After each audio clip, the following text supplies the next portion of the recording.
What's going on, guys? It is Lube Coobs. I am here with an Eldlich deck profile for current, obviously. This is a list by Exioras, who came in second in the Zoodiac Tournament's Revival Tournament. I watched a lot of his gameplay. I was really impressed by his skill piloting the deck, and a lot of the tech cards in here just were very interesting to me, so I wanted to do some coverage on it. I'm here with Exorius and a call right now. How's it going, man? Oh, it's going good. Word. Yeah. So let's just jump right into it. So, is there anything you wanted to preface before we jump straight into kind of your ratios and stuff? I just want to preface that Dragoon right now is totally busted in the meta. Uh, yeah, Dragoon is insanely hard for any deck to out, so I think it's necessary to play in this to compete with other Eld builds like that Shadal, any Eld build that's playing Dragoon right now. So that's why it's in here.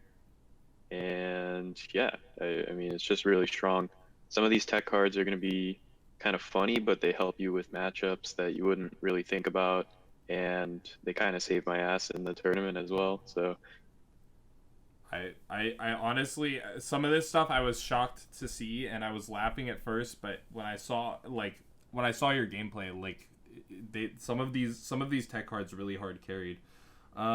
So let's just cover the Eldlich engine really quickly so we can get straight into the spice. I mean, you're just playing 3 of everything good and then 1 white, 1 black.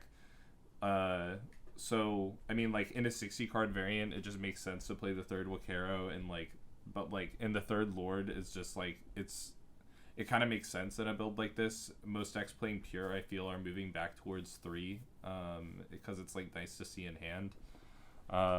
And also it helps your grind game, so I totally understand that. So I don't even know how much time we really need to dwell on that. A lot of people aren't playing black though. Why continue to play black? I just like seeing more Eld cards. I mean, yeah, if you pick up black, it's good. Another thing is it's another summon from deck, which is better. I wouldn't run 2 white. I wouldn't run just black. I prefer the white and black. It lets you kind of mess around with what you're sending to grave, what you want to trigger when, because white's going to be the quick effect, or black is, just on your main phase. So, yeah, ratios wise, it works out so that you can just see, I guess, Eld stuff that's gonna make a difference. And I also so I do like playing 3 of everything because if you're playing another Eldlich deck, you're just gonna outgrind them with the 3 lords. If you get into engine, you're both in engine, you're playing. If you're playing the 3 of everything, you're gonna completely wipe them out of resources.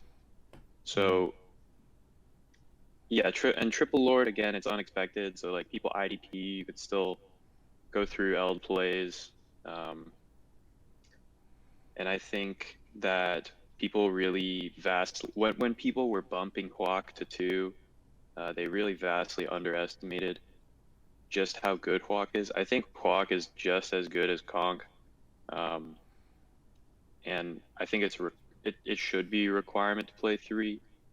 Hawk is just so strong. I mean, especially now with the meta, everybody's targeting using effects in grave, or trying a special from grave, and Hawk can really interrupt your opponent's plays pretty impactfully, sometimes more impactfully than a Conquistador. So I would be inclined to agree. Walk really carries, and yeah, I agree with playing 3 of everything. And I don't want to rush you, but I do really want to get into some of these tech cards because some of these are wild, and some of these things I'm definitely going to be introducing into my Lich build. So let's just like start at the top. Probably the biggest question looking at this list is why one alpha? It seems like kind of random. Yeah, it's random, but it's like a card that I pretty much didn't want to see necessarily unless I was gonna be playing a longer game, right? I don't really want to open up alpha, um, but I'd rather have drawn into him as like an extra card off Extrav or something like that. And he deals with a lot of kind of tricky situations, or your opponent having Dragoon, just like stuff like that. So, and Dragoon really hurts Eld. Like, if you're playing Eld and then your opponent plays a Dragoon, if you don't have an out ready to go, it's game over. So, For sure. uh, yeah, the one copy was really just because I didn't want to draw into it, uh, or I didn't want to open with it, and it's a really good card. I mean, yeah, you got to figure out how you're gonna use it, um, in your play, and work it around your strategies. But it's kind of a really good, like a toolboxy kind of card. I was about to say the same thing. Yeah, like it's just a good tool. It's a good thing in your toolbox.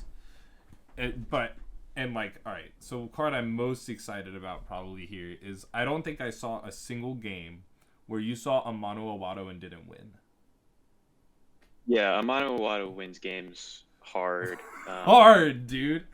Like, and it just works so well in this deck. You just play these power normal summons that when you see them, they usually end the game. And whether that being a mono just totally locking your opponent out, or the Lilith just kind of helping put you ahead in card advantage, like as far as back row. Like, the Amato is so insane. Like, it fucks up so many matchups. Yeah, Amano. I mean, it's just crazy. Um, Everybody's playing crazy hand traps or board interruptions, and if your opponent doesn't activate anything standby, I mean that's it. It's over. They have no. It's over. The rock is coming down. Play. Get You out play of the so way, many. Nibiru. You play so many high impact traps, that like Amano just blows out your opponent, like completely neg their whole board, and you can still go off pretty much. Mm-hmm. Ash is pretty typical. Yeah, hand traps. I feel like Lilith. Yeah. The way I played with Lilith is probably different. You gotta, play with Lilith as if it's either getting you to your Eld engine, or you're gonna try to maybe use it to bait something. Because, at the end of the day, what most people would do is just completely ignore Lilith and just be like, okay, whatever. In that case, right, depending on your hand, you might want to just summon Lilith just to set the Scarlet so you can activate it on their turn. And you like it's I don't know, it's just another one of those tricky to play with cards.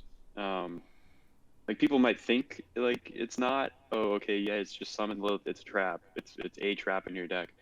But I don't know, it's not as simple as that, and sometimes you want to just have the monster on board to poke for damage when it's good. So yeah, you have to be conservative. You have to be conservative with all these things. That's another reason I really like Amano, is sometimes you don't have damage, right? And so Amano can just summon, hit for damage, bounce back the hand. Like, you just stop caring about what your opponent's doing. The next kind of spice card I see up here is Magicalized Fusion. So I assume this is after you've summoned your first Dragoon, you use Magicalized Fusion and banish your vanillas to summon a second one in the grind game. Yeah, so the Magicalized, it's double Dragoon. It's pretty disgusting. Like if you get out the one Dragoon and you Magicalized, that's game. Like like I said, Dragoon is just insane right now, and Double Dragoon is just double the insane. So it's just nuts. Yeah, that is. Especially you got set torrential, you got some kind of back row or a solemn or something. It's just forget it. Your opponent should just scoop.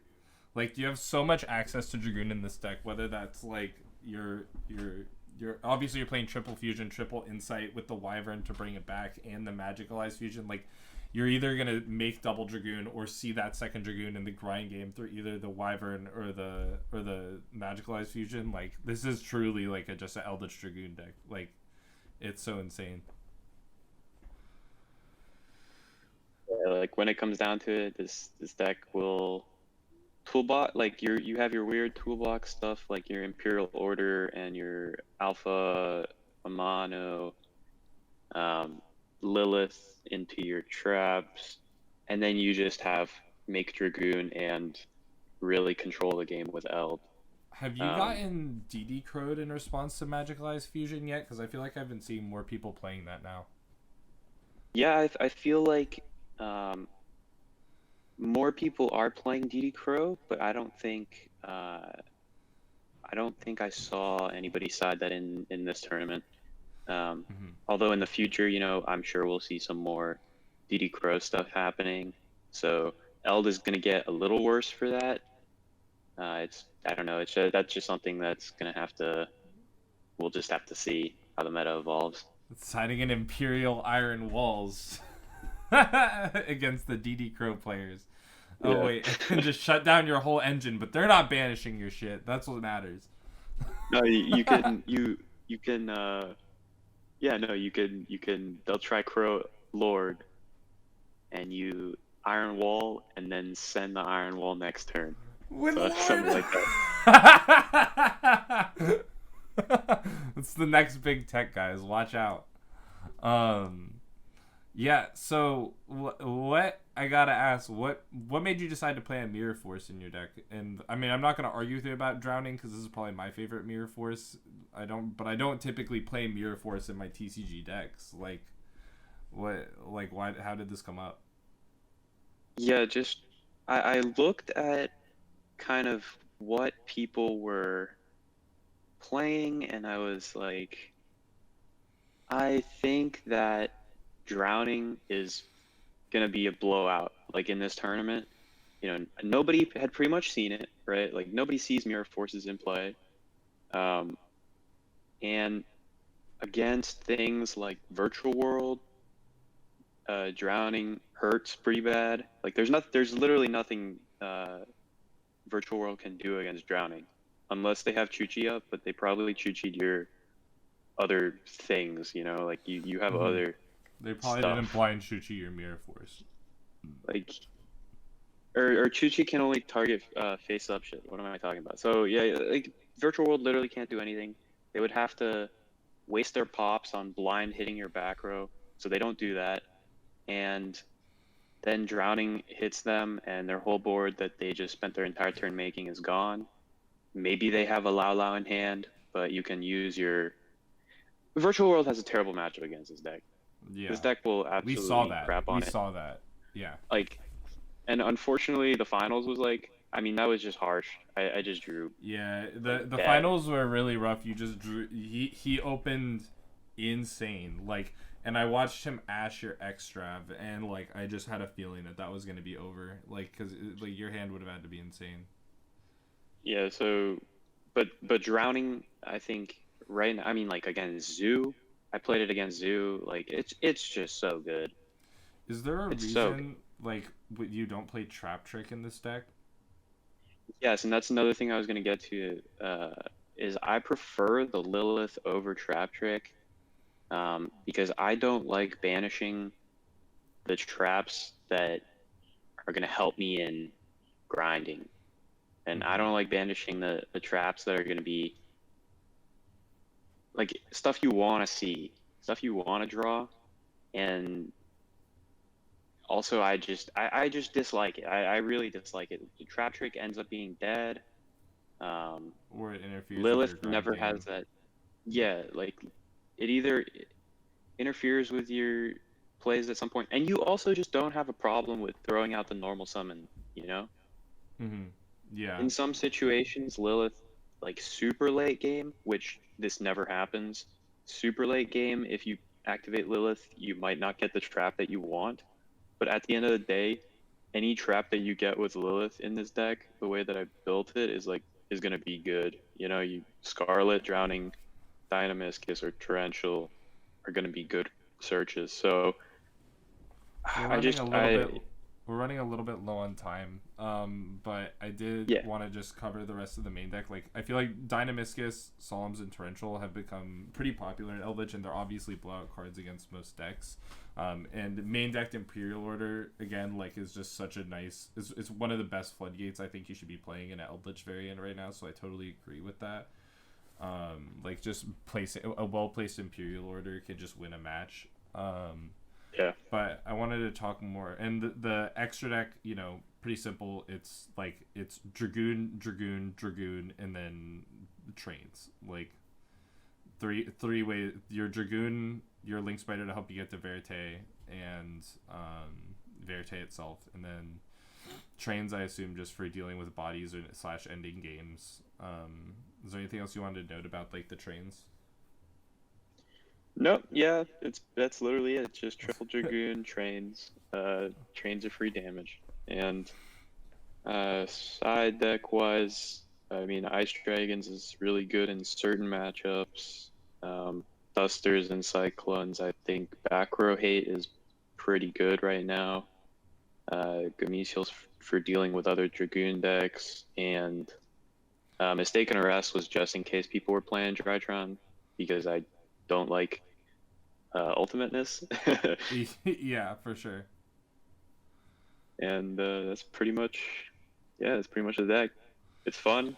I would recommend trying it out, or trying a mono out at least. Yeah, it's so strong. Dude, well, thank you so much, Exorias, for coming on and helping walk me through some of these tech choices. I really enjoyed it. And is there any, like, plugs you wanted to do before we sign off?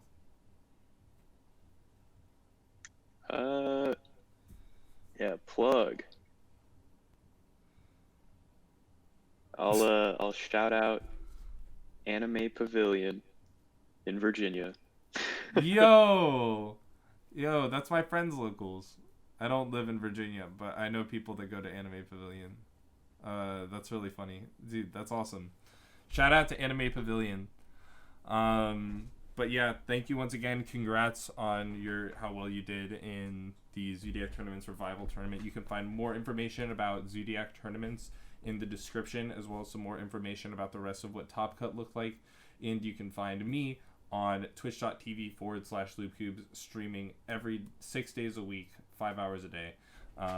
Lots of Yu-Gi-Oh! Daily content for you to come enjoy, exploring decks like this, and a lot more. So thank you everyone for coming by. This is Loop Cubes, signing off.